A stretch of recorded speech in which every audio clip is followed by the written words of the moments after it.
चलिए अब बिना किसी देरी के चलते हैं सीधा वीडियो की तरफ। मूवी की कहानी शुरू होती है 1830 हडसन वैली न्यूयॉर्क में और स्टार्टिंग के सीन में ही हम देखते हैं एक आदमी को जो कि पेड़ से लटका हुआ था और ये सीन यहीं पर शिफ्ट हो जाता है। अब हम देखते हैं ऑगस्टस लैंडोर को जो कि एक फेमस डिटेक्टिव है और उससे मिलने एक कैप्टन हिचकॉक आते हैं और उसे अपने साथ चलने का बोलते हैं क्योंकि उसको सुपरिटेंडेंट ने बुलाया था। खैर अब वो पहुंच जाते हैं वेस्ट पॉइंट कैडेट एकेडमी के अंदर जहाँ पर उसे सुपरिटेंडेंट और कैप्टन ये बताते हैं कि उनके एक कैडेट लेरॉय फ्राई की बॉडी एकेडमी से थोड़ी आगे ही एक पेड़ से लटकी हुई मिली है और डिटेक्टिव को उसकी इन्वेस्टिगेशन करके जल्दी से जल्दी खूनी को पकड़ना होगा और ये एक बहुत बड़ा केस है जिस पर एकेडमी की इज्जत दांव पर लगी हुई थी। साथ ही साथ वहाँ पर डर का माहौल भी बनने लगा था और यहाँ पर थोड़ी बहुत बात लैंडोर के बैकग्राउंड की भी होती है जहाँ पर वो बताता है कि उसकी वाइफ कुछ सालों पहले गुजर चुकी है और उसकी बेटी कुछ दिनों पहले घर से कहीं चली गई है, मे बी किसी के साथ भाग गई और ये बात तो टाउन में आसपास सबको पता ही है।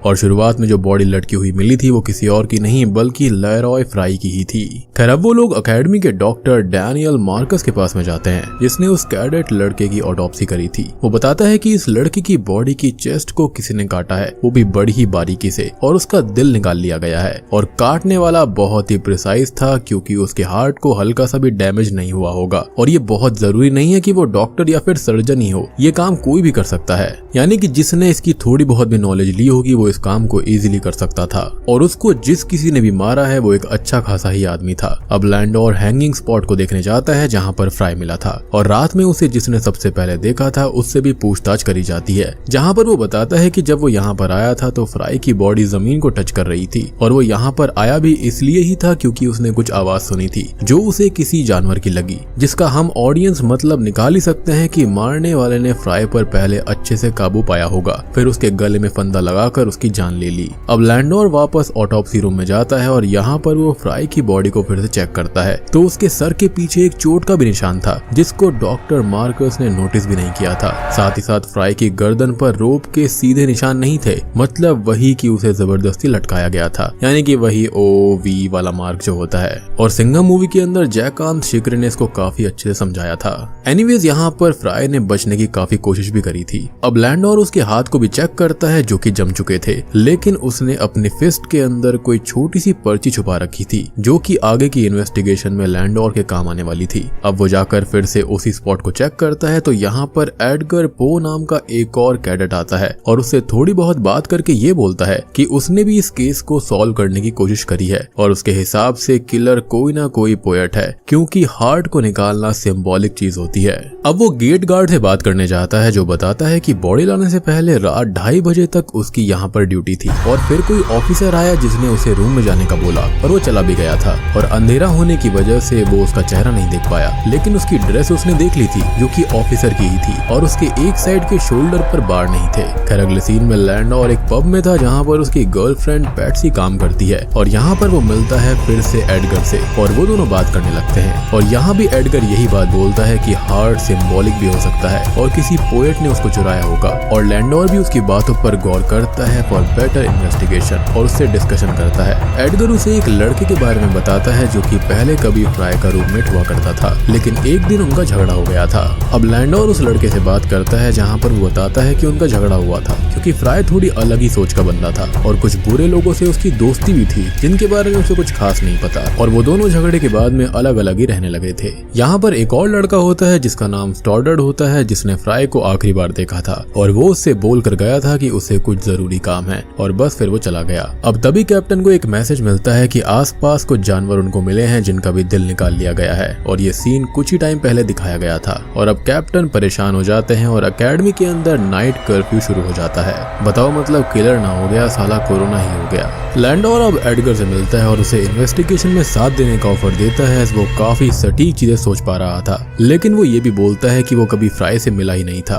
और लैंडोर उसे वो पेपर पार्ट देकर उसके बारे में उसको पता लगाने का बोलता है, यानी कि वो जो चिट उसके हाथ में थी। अब वो घर आ जाता है और अपनी बेटी की बिलोंगिंग्स देखकर इमोशनल हो जाता है। खैर कुछ ही देर के बाद में एडगर उसके घर आता है और बोलता है कि अगर ये फ्राई के हाथ से मिला है तो इसके जरिए ही उसे रात में वहाँ पर बुलाया गया था और ये फटा हुआ है मीन्स किलर सुराग दाग नहीं छोड़ना चाहता था। अब वो दोनों बीच के वर्ड्स को समझने की कोशिश करते हैं और अपनी समझ से एक मैसेज निकालते हैं कि 11 बजे वहाँ पर किनारे के पास मिलो और अकेले ही आना, ऐसा कुछ किलर ने लिखा था। और अब एडगर बोलता है कि इसके अकॉर्डिंग खूनी एक लेडी है और उसने आज सुबह एक लड़की को भी देखा था और उसकी माँ उससे ड्रीम्स में बातें करती है, पोएट की लाइंस में, और जो उसने आज लिखी है वो लड़की के बारे में ही थी। मीन्स उस लड़की का इस खून में हाथ है। अब अगले सीन में लैंडोर फ्राई की बॉडी के पास फिर से कुछ चेक करता है और उसे मार्कस की बात याद आती है कि हार्ट को संभालने के लिए किसी बर्तन में उसको रखना होता है जिसके आसपास काफी ज्यादा बर्फ हो। और तभी वो एक कैबिन के अंदर जाता है जिसको आइस हाउस ही कहा जाता था और वो एक नोट छोड़कर एडगर को भी यहाँ बुला लेता है। वो लोग यहाँ वहाँ पर देखते हैं तो वहाँ मोमबत्ती के निशान थे, एक बड़ा सा सर्कल बना हुआ था और उसके अंदर एक ट्रायंगल भी था, जिससे उन्हें अंदाजा लग जाता है कि यहाँ पर कोई सेरेमनी या फिर कोई रिचुअल किया गया होगा, क्योंकि यहीं पर फ्राई का हार्ट लाया गया था। और अब ऐसी सेरेमनी और रिचुअल के बारे में और पता करने के लिए वो लोग चर्च जाते हैं, क्योंकि वहाँ पर लैंडोर का दोस्त पेपे काम किया करता था। वो लोग उससे इसके बारे में डिस्कस करते हैं और वो उनको बताता है कि ऐसे सर्कल उसने पहले भी देखे हैं जिनके अंदर मैजिक होता है और उसने पहले कुछ लोगों को ऐसा करते हुए देखा भी है। वो अब एक बुक दिखाता है जिसे किसी विच हंटर ने लिखा था जो कि ऐसे रिचुअल्स और सेरेमनीज किया करता। लेकिन इस किताब से भी बड़ी और खतरनाक एक और बुक है जिसे हेनरी नाम के विच हंटर ने लिखा था, जिसने लगभग 700 विचेस को खत्म किया था और वो बुक भी अब नष्ट हो चुकी है। फिर उसने उसके जैसी और किताबें लिखी लेकिन वो भी मिसिंग है और उसके अंदर बहुत सारे रिचुअल्स और खासकर इमॉर्टैलिटी वाले रिचुअल्स थे, जिसके लिए उस बुक को ढूंढने में बहुत सारे लोग लगे रहते हैं। अब लैंडोर एडगर को काम देता है कि वो पता लगाए कि एकेडमी में किसका शौक है रिचुअल्स का, और वो पता लगा भी लेता है कि शायद मार्कस के बेटे का इसमें शौक है और वो उसको अपनी पार्टी में इनवाइट भी करता है, एज एडगर इन चीजों के लिए एक्साइटेड होने का नाटक कर रहा था। अब वो लैंडोर से मिलकर उसे इसके बारे में बताता है और उसे यहाँ पर एक पोएट्री की किताब मिलती है और लैंडोर को तो पोएट्री का शौक नहीं था, जिस पर वो कहता है कि ये बुक उसकी बेटी मैटी की है। खैर अगले सीन में एडगर आर्टिमस मार्कस की पार्टी में था, यानी कि डॉक्टर के बेटे की पार्टी में, जहाँ पर उसके दो खास दोस्त होते हैं जो कि थे स्टॉर्डर्ड और बेलिंगर, और स्टॉर्डर्ड का नाम पहले भी आया था। यहाँ पर एडगर को ये पता चलता है कि फ्राई एक लड़की से प्यार करता था जो है आर्टिमस की बहन लिया। अब रात को लैंडोर को नाइटमेयर आता है जहाँ पर उसकी बेटी मैटी अपनी ड्रेस से खून साफ कर रही थी और बहुत ही ज्यादा रो रही थी कि सब कुछ बिगड़ चुका है। अब तभी लैंडोर की नींद खुलती है और वो मैटी की उस ड्रेस को देखने जाता है और रोने लगता है। साथ ही साथ उसे मैटी की याद भी आ रही थी जो कि बहुत ही ज्यादा परेशान थी और रो रही थी और वो घबराते हुए गॉड से प्रेयर भी कर रही थी। यानी कि लैंडोर का जो पास्ट है वो भी बिल्कुल ठीक नहीं है, उसकी काफी दर्दनाक यादें उससे जुड़ी हैं। अब अगले सीन में फ्राई का फ्यूनरल हो रहा होता है और उसकी मदर लैंडोर के पास में आती है जो कि उसे फ्राई की डायरी देती है जो कि उन्हें बेलिंगर ने दी थी, लेकिन वो बोलती है कि उन्हें इसके बारे में नहीं पता और शायद वो इन्वेस्टिगेशन में काम आ जाए, तो लैंडोर इसको रख ले और वो उसको ले भी लेता है। घर आकर वो डायरी को चेक करता है जिसमें जो भी लिखा था क्रिस क्रॉस में था, जिसे वो समहाउ डिकोड करता है और उसके अंदर की बातें समझने की कोशिश करता है। इधर एडगर आर्टिमस के घर जाता है, लिया से मिलता है और कहीं ना कहीं वो दोनों एक दूसरे को पसंद करने लगते हैं और घूमने भी जाते हैं, जहाँ पर हमें लिया की एक बीमारी के बारे में पता चलता है कि उसे अक्सर दौरे पड़ते रहते हैं जो कभी कभी जानलेवा भी हो सकते हैं। अब रात को एडगर लैंडोर से मिलने जा रहा होता है कि तभी बेलिंगर उस पे आकर अटैक करता है और उसे मारने की कोशिश भी करता है, लेकिन लैंडोर यहाँ पर आकर उसको बचा लेता है और बेलिंगर को भगा देता है जो कि शायद लिया को पसंद करता था, इसलिए एडगर को मारना चाहता था। अब अगले सीन में लैंडोर को ये पता चलता है कि बेलिंगर गायब है और उसके लिए सर्चिंग चल रही थी, जो कि काफी शॉकिंग था। और अब उसकी भी बॉडी एक जगह पर लटकी हुई मिलती है जिसका दिल निकाल लिया गया था, लेकिन ये कट आखिरी कट से बिल्कुल अलग था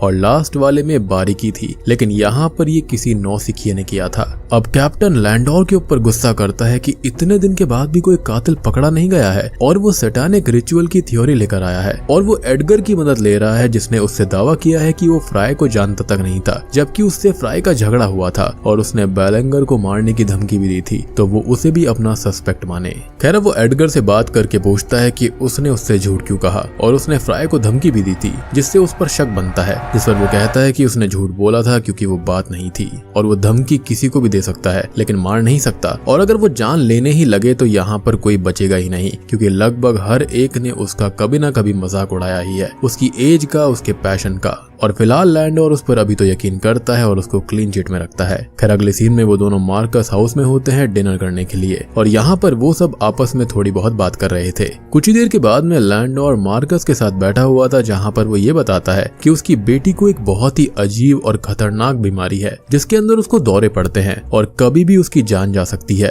खैर अब इसके बाद में लैंडोर घर के अंदर चुपके से छानबीन करने लगता है, जहाँ पर उसे एक ऑफिसर ड्रेस मिल जाती है जो कि असल में मार्कस के भाई की पुरानी ड्रेस थी। और एक चीज साफ हो जाती है कि इस ड्रेस को पहनकर ही उस रात आर्टिमस ही गया था और उस गार्ड को भगाकर रास्ता साफ किया। खैर अगले सीन में वो कैप्टन और सुपरिटेंडेंट से मिलता है जो कि ये बोलते हैं कि एक और कैडेट स्टॉर्डर्ड गायब है, जिसके बारे में वो बोलता है कि फ्राई, बैलिंगर और स्टॉर्डर्ड अच्छे दोस्त थे और उसे ये लगा होगा कि अगली बारी उसकी है, इसलिए वो भाग गया होगा। और जब लैंडोर को ये पता चल गया है कि आर्टिमस ही कल्प्रिट है तो वो उसे अरेस्ट क्यों नहीं करता, जिस पर वो कहता है कि उसका कोई भी फायदा नहीं होगा क्योंकि वो अकेला नहीं है। वो अब पेपे के पास में जाता है और उससे हेनरी के बारे में पूछता है और पेपे बताता है कि वो पहले एक प्रीस्ट हुआ करता था और बाद में डेविल वर्शिपर बन गया और फिर उसे जिंदा जला दिया गया था। और उसकी एक पिक्चर भी दिखाता है जिससे पूरी गुत्थी ही साफ हो जाती है क्योंकि हेनरी कोई और नहीं बल्कि मार्कस का ग्रेट ग्रेट ग्रैंडफादर था, जिसकी पिक्चर लैंडोर ने उसके घर पर देखी थी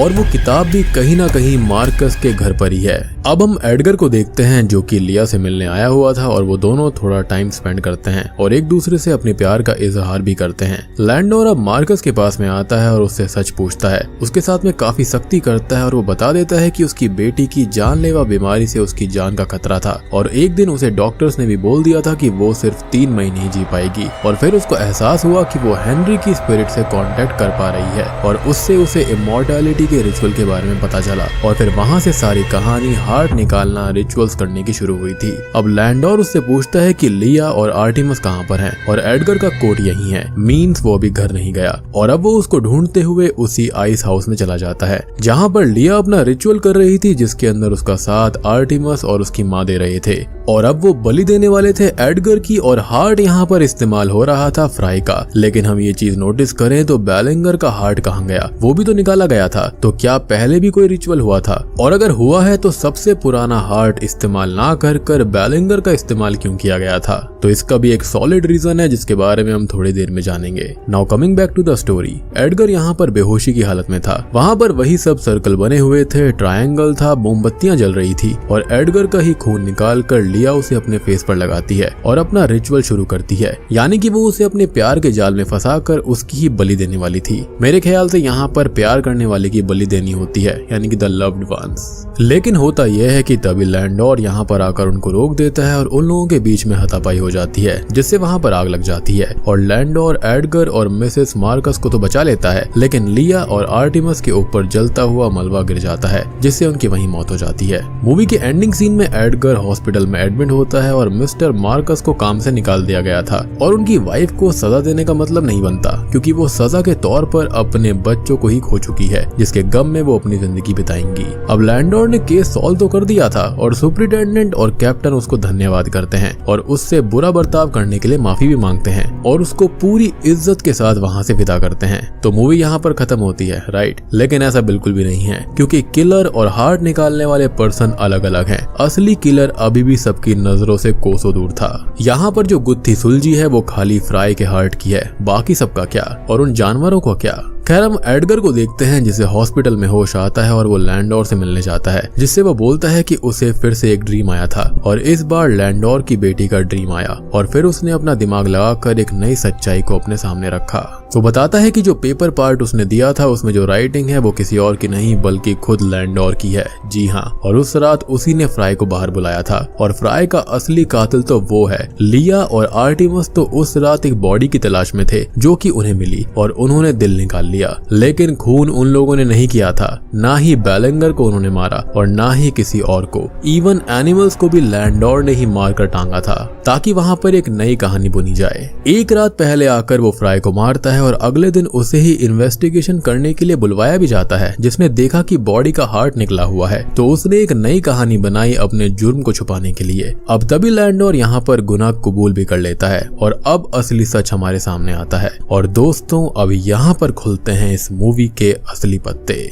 अब हम कुछ दिन पहले का एक फ्लैशबैक देखते हैं जहां पर कुछ दिन पहले लैंडोर की बेटी मैटी घर आ रही थी, जिसे रास्ते में 3 लड़के मिलते हैं जो कि कोई और नहीं बल्कि फ्राई, बेलिंगर और स्टॉडर्ड थे, जो कि उसको पकड़ लेते हैं और उसको मोलेस्ट करते हैं। मैटी इससे पूरी तरह टूट जाती है, दिन भर रोती रहती है और यही फ्लैशबैक उसके पिता लैंडोर ने देखे थे। वो न्याय के लिए गॉड से प्रेयर्स करती रहती है और हमेशा घबराती, और एक दिन वो हार गई और क्लिफ से जंप करके उसने खुद को खत्म कर लिया और लैंडोर उसे बचाने आया था लेकिन बचा नहीं पाया। अब जिस दिन मैटी को मोलेस्ट करा गया था उस दिन उसने उन 3 में से एक लड़के का पेंडेंट छीन लिया था, जिससे पहले एक्यूज्ड पर्सन यानी कि फ्राई के बारे में उसे पता चला, यानी कि लैंडोर को, और उसने उसको खत्म कर दिया। और फिर दिल निकालने वाले सीन के बारे में तो आपको पता है, लिया और उसके जो फादर थे वो खाली उसको ठीक करना चाहते थे और उन्होंने उसका खून नहीं किया था, वो तो खाली उसका दिल निकाल कर ले गए थे, वो भी अपने रिचुअल के लिए। अब फिर फ्राई की डायरी से उसे बाकी 2 लोगों के बारे में पता चला, यानी कि स्टॉर्डर और बेलिंगर के बारे में, और उन्हें मारते हुए उसने बाकी के लोगों का नाम पूछ लिया। उसने ही बेलिंगर को मारा और सैटानिक रिचुअल से कनेक्शन दिखाने के लिए हार्ट निकाल लिया, और यही रीजन था कि उस बार हार्ट निकालने का तरीका बिल्कुल अलग था, बिल्कुल नौसिखिए जैसा था, क्योंकि पहले एक डॉक्टर फैमिली यानी कि लिया या फिर आर्टिमस ने उसको निकाला था और उन्होंने भी उससे झूठ बोला, यानी कि यहाँ पर सारे ही लोग एक दूसरे को घुमा रहे थे। लेकिन इस बार लैंडोर ने हार्ट निकाला जो कि काफी नौसिखिए वाला था। खैर उसका तीसरा और आखिरी शिकार स्टॉर्डर्ड होता है जो कि भाग गया, और वो डर कर इसलिए भागा क्योंकि उसको पता था कि उस मोलेस्टेशन के एक्यूज्ड को कोई मार रहा है। और अब तक लैंडोर इमोशनल हो जाता है क्योंकि उसने अपनी बेटी के आरोपियों को सजा दी है और कभी ना कभी वो स्टॉर्डर्ड को खत्म करता, लेकिन वो भाग गया। लेकिन वो हमेशा ही डर के साए में जीने वाला है जो कि उसकी जिंदगी को बद से बदतर बना देगा, यानी कि 2 आरोपी खत्म हो गए थे और तीसरा इसी सदमे में जिंदगी भर जीता रहेगा क्योंकि वो अपने पाप को जानता था कि उसने क्या किया है और हमेशा मौत उसके लिए आ सकती है, जो कि मेरे ख्याल से मौत से भी बदतर है। अब एडगर यहाँ पर सब कुछ समझ चुका था कि एक तरफ उसका प्यार गया था लिया जिसे सब कातिल मानेंगे, और वहीं एक तरफ एक पिता उसकी मासूम बेटी के लिए बदला लेता है, और दोनों के लिए सैक्रिफाइस एडगर को ही देना था। और लैंडोर उसे वो पेपर पार्ट और अपना नोट दे देता है जिससे दोनों की हैंडराइटिंग मिलाकर सब कुछ साबित हो जाएगा कि लैंडोर ही असली कातिल है। लेकिन एडगर उनको जलाकर वहां से चला जाता है क्योंकि वो उसके दुख को समझ रहा था, और जाते हुए लैंडोर उससे बोलता है कि काश उस दिन वो मैटी से मिला होता तो कहानी ऐसी ना होती, क्योंकि एडगर एक बहुत ही अच्छा इंसान है। अब मूवी के एंडिंग सीन में हम लैंडोर को देखते हैं जो कि उसी क्लिफ से जंप करके खुद को भी खत्म कर लेता है क्योंकि उसका सबसे बड़ा मकसद पूरा हो चुका था और वो मैटी की यादों में वैसे भी अंदर से मर रहा था। और बूम, इसी के साथ में ये मूवी यहीं पर खत्म हो जाती है। तो उम्मीद करता हूँ कि आपको ये मूवी पसंद आई होगी, ये सिचुएशन आपको पसंद आई होगी। पसंद आई है तो वीडियो को लाइक कर देना, चैनल के ऊपर नए हैं तो सब्सक्राइब कर लीजिए। कमेंट करके बताना कि आप अगर ऐसी सिचुएशन में होते तो आप क्या करते। तो मैं आप सबको